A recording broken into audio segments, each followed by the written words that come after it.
In this video we're going to look at 10 players who should make the move to the Premier League this January. So we're going to talk about a lot of players, some young players, some more established players that I think would do very well in the Premier League. So without further ado, let's get right into the video and find out which players I'm going to be talking about. We're going to start off with Mykhaylo Mudryk. I don't know if I completely butchered his name, but since the start of the season everybody is talking about Mudryk. The number 10 from Shakhtar Donetsk, who actually doesn't play in the number 10 position because he's a left winger, he can play on the right side as well, but for Shakhtar he barely plays there. And for his club he has been absolutely insane this season. He scored 7 times and gave 6 assists in 12 appearances, while also scoring 3 times and giving 2 assists in the Champions League. And in my opinion this guy impressed so much. I think he would do very well in the Premier League. And 2 clubs from England are actually interested in bringing him to England. Both Arsenal and Chelsea are interested in signing the guy. And out of the 2 options, sure, Chelsea is probably more capable of signing Mudryk actually, because Shakhtar is very tough. They want 80 million euros at least for Mudryk, which is kind of steep if you ask me. His valuation on Transfermarkt right now is 40 million euros. And I do have a feeling that at Arsenal this guy would actually succeed, because the main left winger for Arsenal is Martinelli, who so far is having a great season at only 21 years of age. But to have another elite left winger at the club I think would be massive for Arsenal, especially if they want to keep challenging for the Premier League title this season. So if I were Arsenal, I would sign Mudryk up as quick as possible, even if that means that you have to pay a little bit more than his market value. But the way he has been playing so far this season,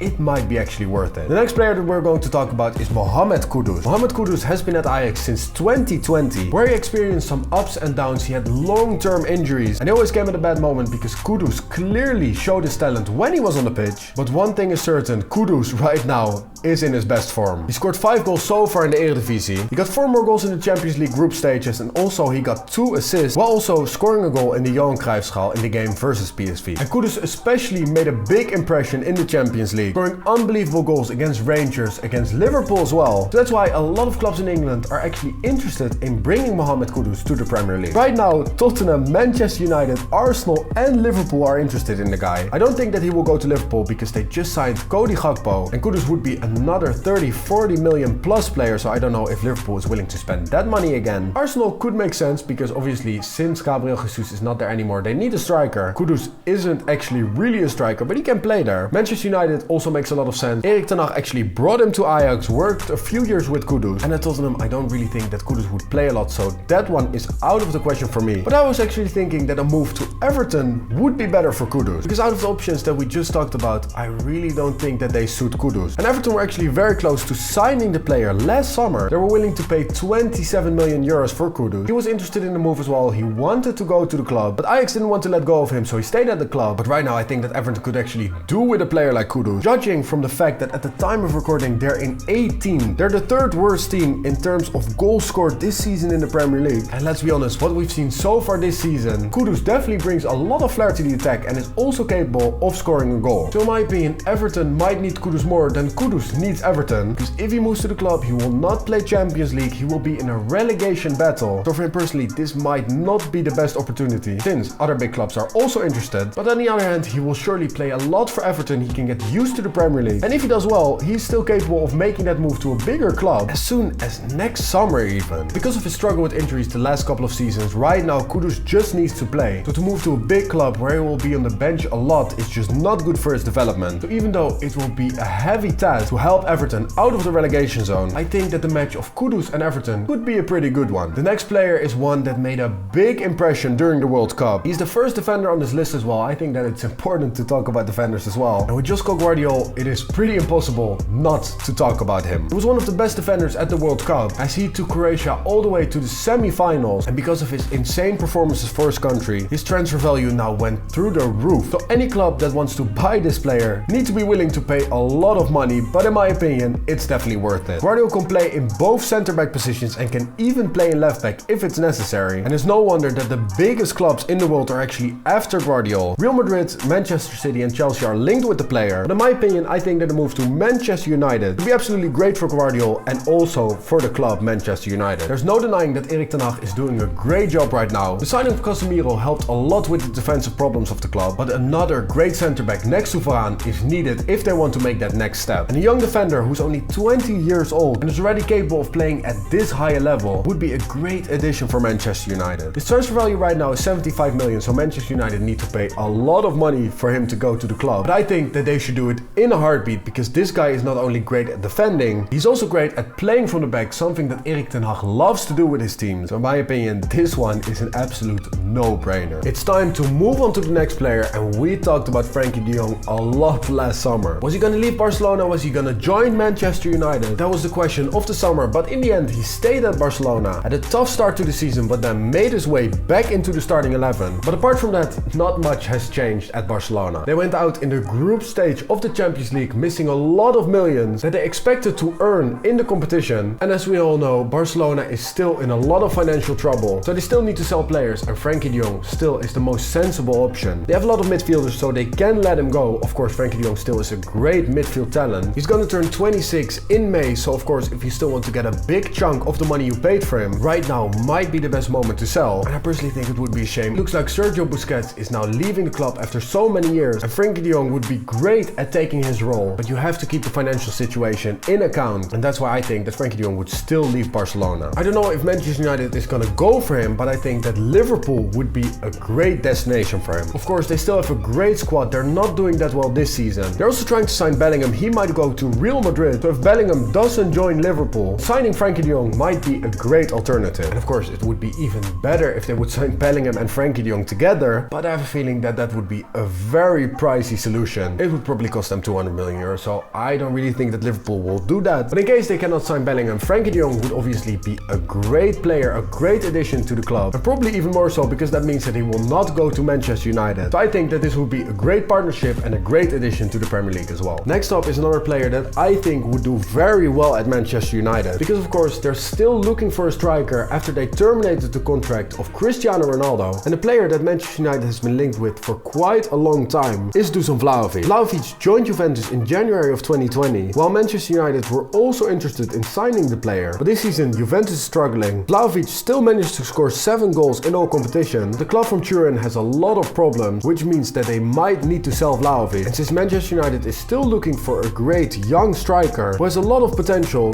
this would be a great move for the player and for the club as well. Vlahovic is still only 22 years old, but very capable of scoring goals. The Serbian player shows it for its club and his country, because for Serbia he already scored 10 goals in 19 games, so of course a lot of clubs are naturally interested. Also Chelsea and Arsenal are apparently in the race for the player. But in my opinion, since Cristiano Ronaldo left, I think that Manchester United would be a better option for him, as he could become their main striker. Right now we're going to talk about an addition for Manchester City, because Rafael Leao from AC Milan would be an insane addition to Manchester City. Leao has been at AC Milan since 2019, he has been a big talent forever, but the club gave him his time, and last season he was one of the most important parts of the team, as he helped AC Milan to the Scudetto, and this season so far he has been insane again, with 12 goal contributions in 15 appearances in the Serie A, while also getting 5 goal contributions in 6 Champions League games. Leao is only 23 years old, so there's still a lot of room for him to improve, and I personally think that the Manchester City rumors make a lot of sense. Pep Guardiola will most likely make this guy a better player. He will probably help him get even more output and in that Manchester City team. I think that this guy would be able to show his qualities even better than at AC Milan. But even though Manchester City really don't need to sign any players, I think that the prospect of Rafael Leao at Manchester City could be a very exciting one. So guys, that's the video done. Let me know in the comments down below which of these transfers would you like to see happen, and also let me know which player your club needs to sign. As always, be sure to like the video, subscribe if you're new to the channel, click my videos on the end screen right now, and I'll see you on the next video. Peace.